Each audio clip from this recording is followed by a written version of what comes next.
Dear fashionistas, hello. I'm Sofi. Welcome to my studio. Today I'm going to work with knits. I'm going to introduce them to you. Also, I'm going to sew a t-shirt. Before we make any garment out of knits, it is a very good idea for us to understand them, how they work, how they perform, at least minimally, so our fabric choices are correct. Knits are very important in modern fashion because they don't wrinkle, they're flexible, they have stretchability, they have that give, they're very comfortable, and we use them to make socks, to make t-shirts, boxers, actually regular garments, dresses, jackets, cardigans, evening dresses, so they're everywhere. If you right now pay attention how many different types of knits you're wearing, you will understand how they're different. Also, they don't require much care, they don't require much pressing. That's why they became a very important part of our wardrobes. How do we differentiate knits from the wovens? Wovens are interlaced, but knits are interlooped. On this jacket, you clearly can see the big huge loops, heart-shaped loops that actually construct this garment. And we call them interloop structures, and because of that structure, it kind of stretches. And as you can, you can't see, but you cannot feel my fabric, but I'm telling you that there's no lycra in it. It's just a looping that makes this fabric stretchable and therefore comfortable and therefore not wrinkling and all that good stuff that we need with this garment. If you compare this structure with this t-shirt structure, they're exactly the same. If you had a magnifying glass, you would see very similar loops on both fabrics. And when I'm telling you that they're the same, we can check by looking at the back of these structures. For instance, the back of this garment looks like this. Now let's name them. This side of this kind of fabric structure is called jersey, straight, smooth surface, and this is called pearl. And the same thing we can say about this fabric, because actually the construction of this fabric is again exactly the same. And again, how do I know? If I look at the right side of the fabric, it looks smooth, and it's jersey. And when I go back, the back is looking different, meaning these are the same structure but different sizes. This is the pearl side of that garment. Okay, so after securing what we have learned, talking about these two garments, where we found out how the jersey looks and how the pearl looks, now let's see what other kind of knits there are. For instance, this other cardigan has different type of structure. You see, you can see ribs on the fabric. That's why this type of construction is called rib knit. This is rib knit too. In contrast with jersey, the back of the rib knit is a rib knit too. For instance, if you look at this one-on-one rib, on the back side of it, it is one-on-one rib also. Now, it's not just the appearance that puts these two different structures apart. Rib knits, they have more body to them.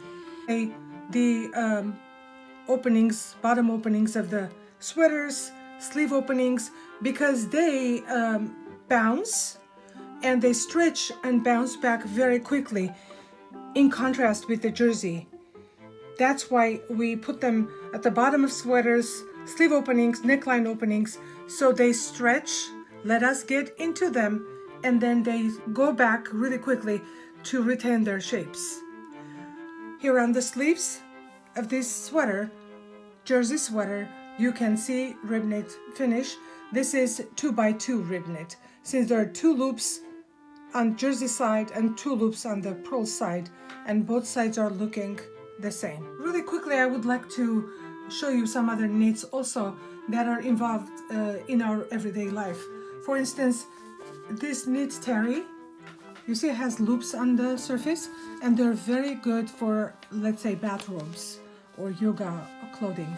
Then we have velours that are plushy on the side, but again, when we look at the wrong side, we clearly can see that there are loops in there. That's how we can identify that they're knits.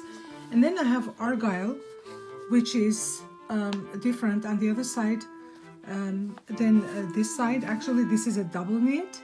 It's like two fabrics being stitched to each other. Double knits are very good for jackets, for dresses, for coats, but jersey is good only for t-shirts. Here we have thermal knit that is used again for nightgowns, for robes, and for different things. And then we have puckered jersey, and then we have very different designs, knit fabrics for sweaters. As you can see, artificial fur. Again, I can look at the back because artificial furs can be woven also. We can see the loops in the back, so this is knitted, and some other tricot fabrics and different type of printed knits, tricot knits, or even a tulle are knits. So there's variety of different knits, and this was just a small portion of them. One little portion of information about knits that I would like to convey today is how they're structured and what kind of knits there are. Here if we look at the inside of this sweater, we can see that the edge is completely finished and it's stitched with a chain stitch. And opposite of that, inside of this garment, there is an overlock stitch, which tells us that this fabric was a full yardage fabric. It was cut and sewn into these t-shirts. So it was like yardage, big fabric, cut and sewn into this t-shirt. But this sweater it was not created like that, because on the edge we don't see the overlock. That means the edge was secured. It's not gonna come off like in the case of the cut and sewn. Okay, so that means this sweater's back was knitted on the machine, just looking like this pattern that you can see for the back of this sweater. And the front was knitted like a front, and sleeves were knitted like sleeves when they came out of the machine. All they had to do, put together and sew them to each other.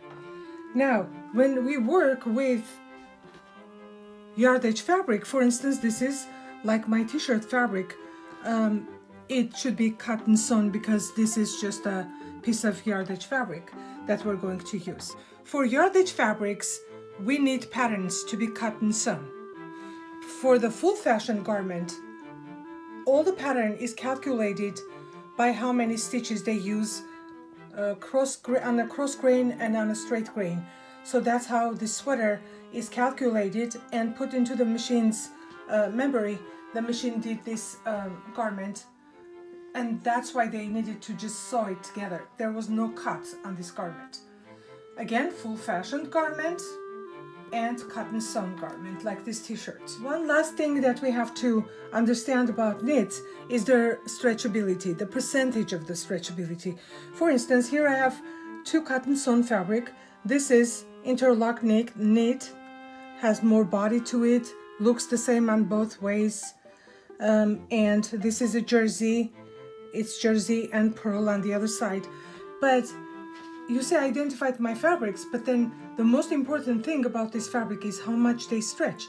On a cross grain, this fabric stretches just a bit, maybe 10%. Here, this fabric stretches a lot more. It bounces very nicely also. You see, when I stretch this fabric, it comes back, but again, you can see that it's kind of like not willingly bouncing back. Or if I would wrinkle it, look what happened. Most probably this is cotton. That's why this is wrinkling like that. Let's do the same thing with this fabric. You see the difference? The reason for that is there is more synthetic in this. That's why it is not wrinkling that much. And then this is most probably 100% cotton, and it's wrinkling. Also, the lycra percentage in this fabric is very little compared to this one. Obviously, if we take Other fabrics, they will be stretching in different ways. You see, there's different stretchability in here, and there is a different stretchability in here. Look how much bounce there is on this fabric. So this is jersey too. Now, considering all these factors, we have to choose the fabrics that we need for our garments, be t-shirts, dresses, jackets, sweaters, or whatever we're making for production. As I promised before, I'm going to show you how to cut and sew a t-shirt. I knocked off this t-shirt for the patterns. You can go to my page on YouTube and you can watch the video how to knock off a t-shirt. You can choose one of your favorite t-shirts. You can follow the instructions in that video. You can come up with your patterns, and then you can choose the fabric and you can follow me and sew it for yourself. After you have the patterns, actually you can sew as many t-shirts as you want to. So to copy this t-shirt, I need to have a fabric that stretches not less than this fabric, because if it's a fitted t-shirt and if I choose less stretchable fabric, I'm not going to be able to wear it. I have to choose either the same stretchability or more stretchability. Then when I wear the garment, I'm able to slip in and out of it. I would like to give you some tips how to line up your patterns, how to trace and cut them. Now, you see I have my back piece, which is going to be on fold at the center back, and my front piece, which is placed on fold again at the center front. And then I have my sleeve pattern and also my neckband pattern. So 4 pieces. First of all, what we do, press your fabric, and I would repeat this again, press your fabric before you start. When you do that, if you have a jersey fabric, you will see that there's this predicament that this fabric, this type of fabric gives to us. It rolls up. Press it nicely, press better than I did here, and then you are going to place your center front on a fold. The center back will be on a fold too. If you want to continue this direction, you can go and continue placing your pattern this way on a fold. If you want to fold the other side and cut the back from there, you can do it also. Or else, then you are going to, after you trace and cut this piece, you're going to make the fold bigger, and your sleeve is going to be placed in this direction. Please follow your grain lines. Here's my grain line. This is the selvage of the fabric. I have to always place my grain line parallel to the selvage. Grain line parallel to the selvage. Look at this piece. It has the grain line on this direction. If I am supposed to put the grain line parallel to the selvage, that means this piece is supposed to be cut like that. And I have only one piece to cut. I need only one neckband, 2 sleeves. That's why the sleeves are going to put unfolded fabric, but the neckband is going to be placed somewhere, let's say flat, okay, because I'm going to cut only one. Now, again, big pieces first, small pieces later. You can change your fold width, and then you can spread out some of the fabric and cut the other pieces. You have to make sure that when you cut, you don't waste fabric. So that's why you lay out your patterns to see whichever is the best way of cutting, so you're not wasting them. Obviously, we understand that in production, they're not cutting like that. No pattern is fold. All patterns are open. They lay out the fabrics, a few hundred layers of them at a time, and they cut them with big, huge sews. Now let's see, what are we going to do with these fabrics? How do we trace and cut them? As you can see, I put my pattern in here, and I'm wasting this much fabric. So all I need to do, fold it again to make my fold a little bit narrower. And so when I place it on the fold, I'm not losing that much. I can fold it over again to save that 1-inch fabric. And even half an inch fabric is very important to be saved. Now, here's what we do. Some people, when they try to trace and cut patterns, they will pin the pattern to the fabric and they will cut. Usually I don't do that because I believe that it's not the correct practice, and the best thing is to put weights on them, and you can make your weights out of anything, and you can keep your pattern in the place, and then you can trace and cut. Because when I pin, I pucker the pattern and the pattern gets distorted.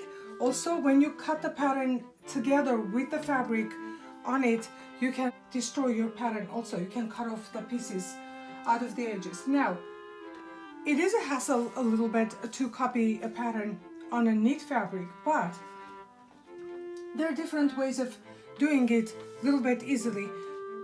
Let's say if you choose to use a piece of dry soap and hold the fabric like that, you should be able to copy, not a problem. The marks are very much visible on the fabric, and then you just like simply copy it carefully and finish it copying. You can also use regular crayons, crayon chalks. If you just simply mark it, you can see that the line is pretty clear, and then you can follow and cut. Also, there are some special markers for tracing on fabrics that evaporate in for 24 hours. Actually, they're the best to copy on knitted fabric, but if you don't want to spend money on that, you can just use a pencil, soft pencil, crayon, or a piece of soap to copy.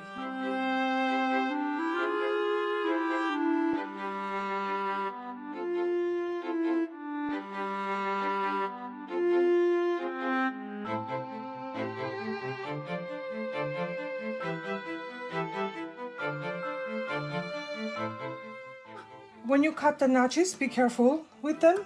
They're external notches.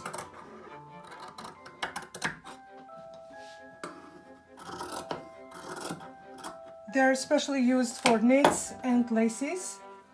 Always keep one hand on the fabric so it doesn't move, and don't chop the scissors. Keep them straight, 90 degrees to the fabric, and when you're cutting the notches, cut them nice and crisp, and finish up cutting your t-shirt just like that, and keep them nicely folded in one place. I should not forget to mention that your patterns are copied on the wrong side of the fabric. Always inside of the fabric should be folded, and you're drafting on the wrong side of it. I have t-shirt pieces that I pre-cut for you that I'm going to start sewing in a minute. Right now I have to tell you that I'm going to stitch the shoulders first. Then I'm going to insert the neckband. Then I'm going to stitch my sleeve caps into the armholes. Then I'm going to stitch all the side seam with the sleeves. And the last thing will be to finish up the hemlines and sleeve openings. So I'm going to go step by step, but this is just an overview. Let's start sewing. So the shoulders to shoulders. Okay, so the right side of the front is placed to the right side of the back like this, and shoulders are connected. We usually stitch knits with overlock machines.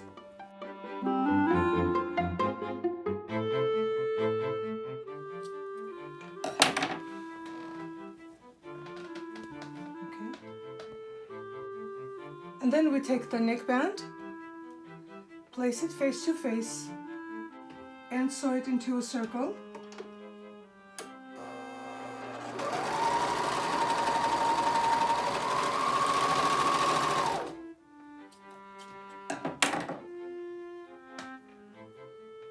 Then you can fold this into half and press. I pressed my neckband just a bit to kind of obey me, because it might kind of roll, and I want to keep my notches together. Now the seam should be falling at the neckline like this. So the seam has to be placed with the neckline. You can even pin it so they don't move. Here I am at the back. How do I know? There's a castle notch, and then there's a castle notch right here on my neckband as well. And the neckband is slightly smaller than the neckline, therefore I first put the castle notch with the castle notch.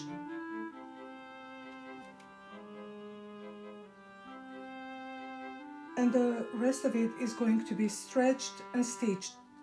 So the neckline is pulled back into the size of the neckband. So if you want to control it better, you can again place one pin right here. Obviously later on those pins should be removed before it gets under the presser foot. And then I go to the other neckline. You see, that's the neck shoulder seam, and this notch should be matching with the shoulder seam.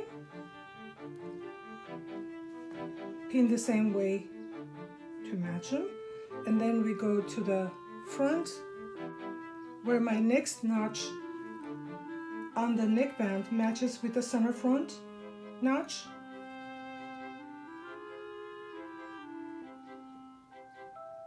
And again, this would be matched, and we're going to stretch and stitch for them to match with each other like this. I divide my available ease into even portions like this. And finally, the other section of the neckline is pinned with the rest of the neckband. Again, adjust it.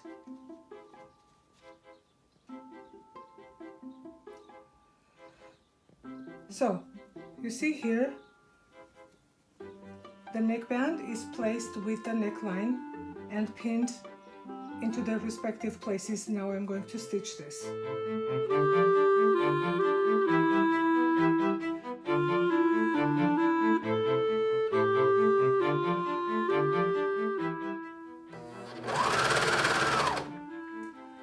Please stitch from the t-shirt side, because the t-shirt neckline is larger and you want to control it properly.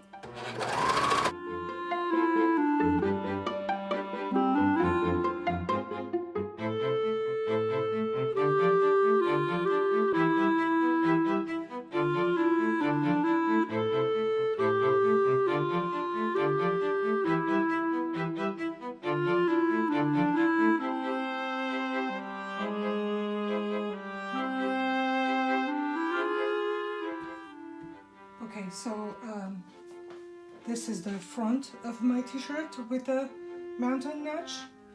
So then that means this sleeve is going to be matching with like this. So this is the front side of the sleeve, and this is the front side of the sleeve also.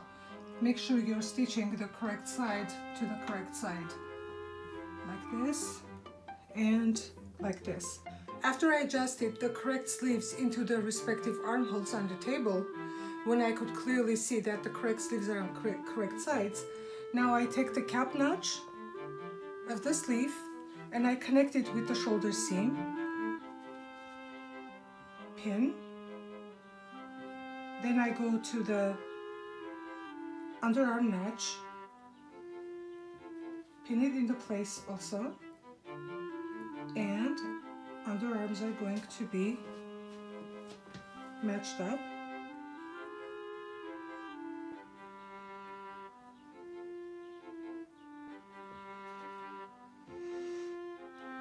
The cap of the sleeve again is going to be stretched and stitched into the armhole, edges matching.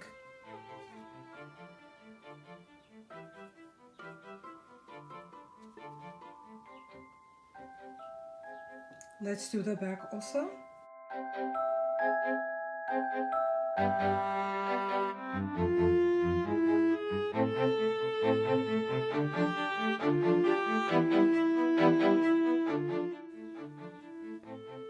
And I'm going to be stitching the cap into the armhole.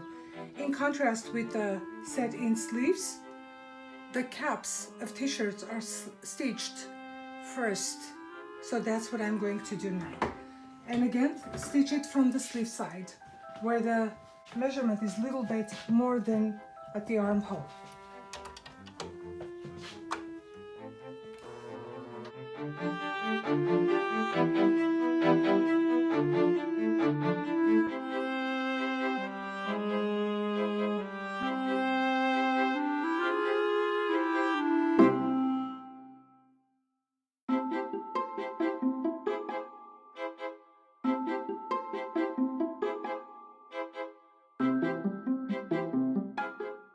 Make sure to push the fabric underneath frequently away from the knife so you don't cut the garment.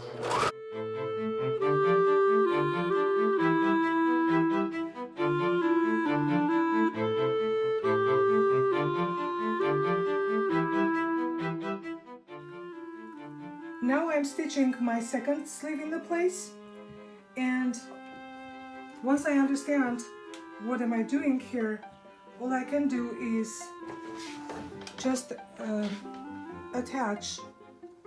adjust the pieces to each other. You can even stitch it without pinning. So I'm going to match the notches.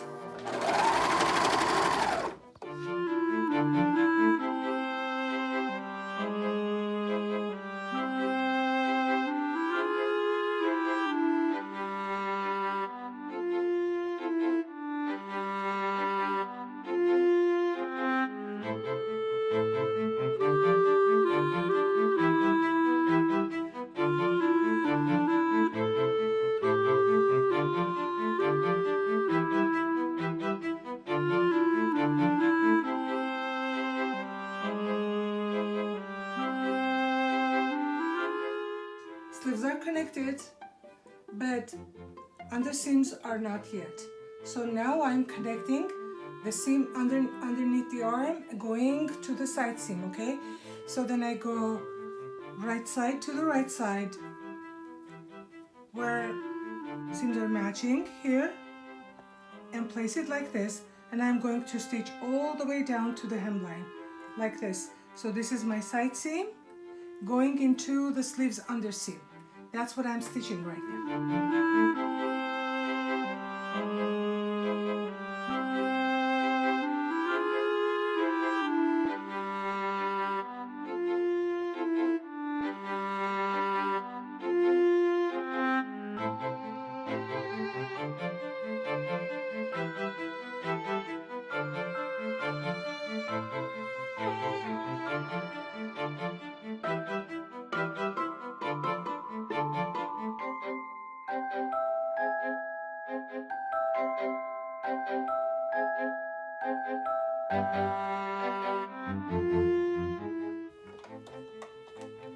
Again, seams are matching. Those are the under armhole seam, I mean. Okay, so they're matching.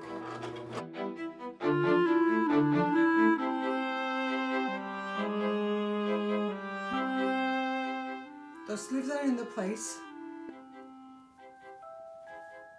So pretty much the t-shirt is done. The last thing we have to do to finish the sleeve openings, the hem opening should be finished with a cover stitch. Since I don't have a cover stitch right now under my disposal, I am going to overlock the edges and fold and stitch with my stretch stitch on my other machine.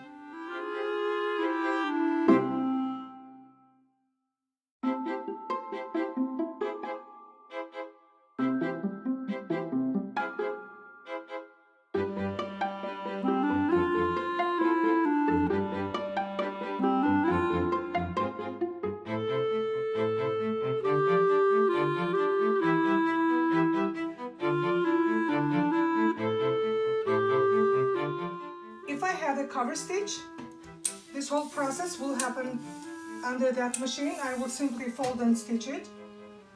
I'm going to use the stretch stitch on my single needle machine to stitch the hemline and the sleeve openings.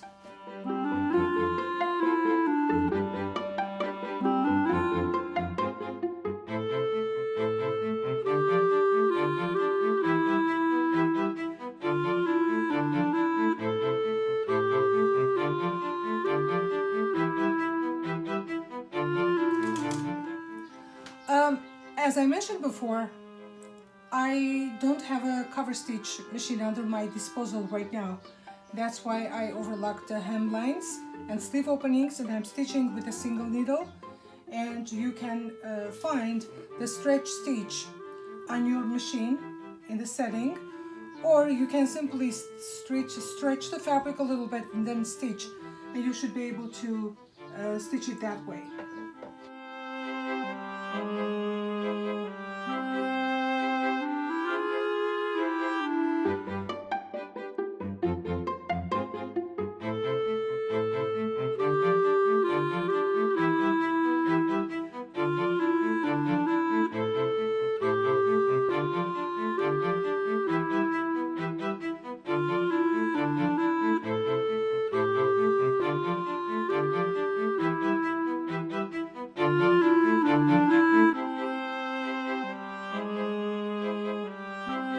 This will conclude my presentation of sewing the t-shirt.